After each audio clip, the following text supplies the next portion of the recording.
Front Row MMA, we're here with Dean Trueman, whose nickname I will reveal to the world later. It's finally been, you can finally talk about it. We knew there was something cooking for you fight-wise, and your Cage Warriors debut, November 1st?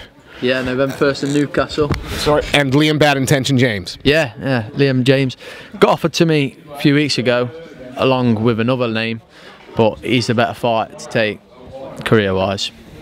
Is that because of the sort of level of competition he brings to the table? Did you see him as a sort of a greater step up, a better way to debut? Yeah, definitely. Compared to the guy I got offered, is a massive fight compared to him, and it's tough, experienced.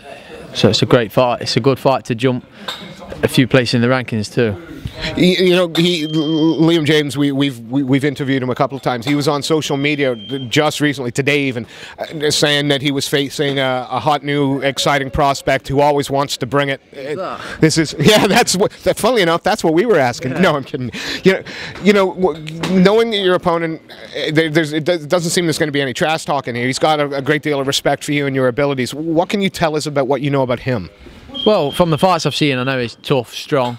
You know, he's good in all areas, so it just makes it for a great fight. I'm saying really, not got a certain style, just good everything. Can we expect this fight to be sort of a chess match? If I keep it standing, it's a chess match, yeah. I suppose. He's going to draw. Always going to put that in, won't he?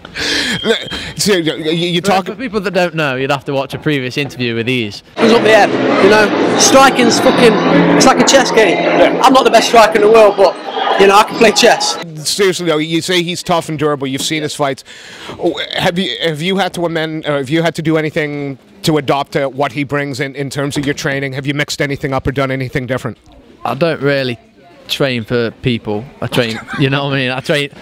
I train to improve myself and train to do what I want to do in the fight, but I have started doing a bit more strength conditioning, things like that. Do you think that's one of the? You think that's one of the strengths he's going to bring to the table is the fact that he doesn't seem to. His fights tend to go or they stop. You know what I mean? There's no.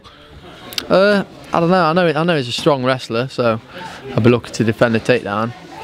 I don't know, innit? I get in there and you just have to go with the flow when you fight. Is it a case that you instead of a strategy, it's more about reaction and then causing him to react? Yeah, definitely. If like you say, you go in the fight, he might have hurt his hand.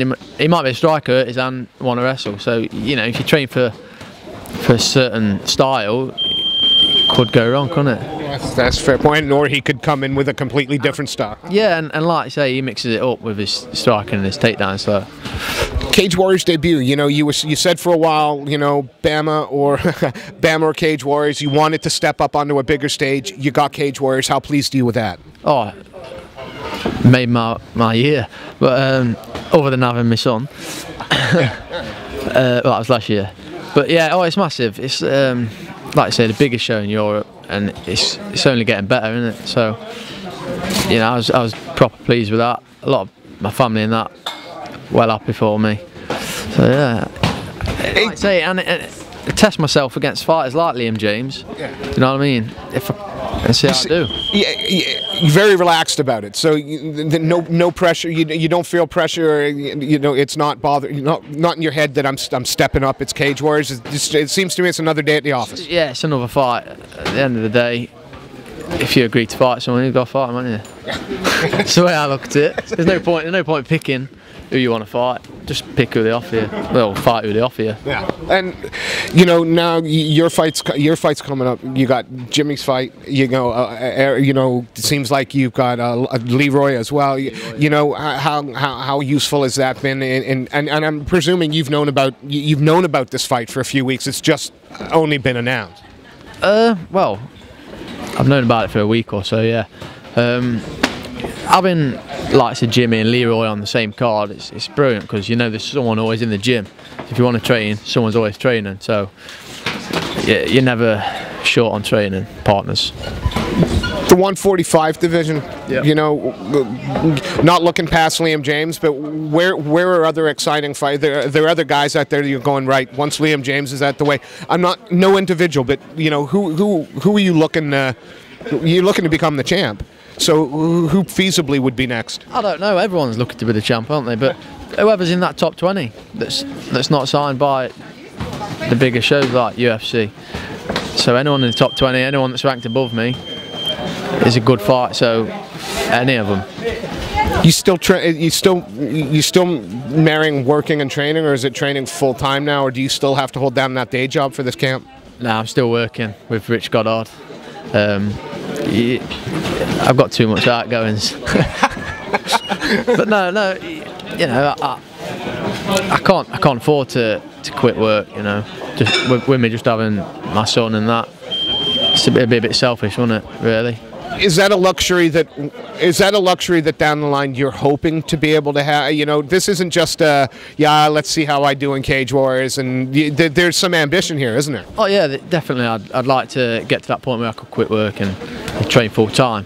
So we'll just see how it goes. You know, see how it goes. Just keep winning fights and hope for the best. How does this, you know, again, you're visualizing this fight. You say you don't plan for the opponent, you kind of see what happens. But when you're picturing your hand being raised, is it after a 3-round war? Have you subbed them? Have you knocked them out? Where do you see the finish for you? With one of the bounty bonuses. Definitely. Why not? And let's speak about the man, because I think you're being a little bit tongue-in-cheek maybe there, but you know, how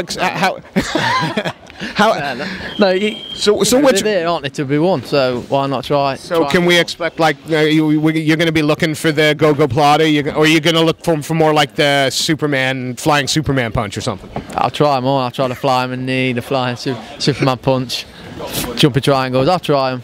Could be one of the most entertaining fights in the history of MMA. Hopefully, yeah. Like I say, Liam comes to fight. He always puts on exciting fights, and he looks to finish. So do I. You know, it's only 3 weeks away, 4 weeks away now. It doesn't seem that long, November 1st. You know, what final bits of preparation do you have to do, and sort of talk me through what happens now up to the fight day?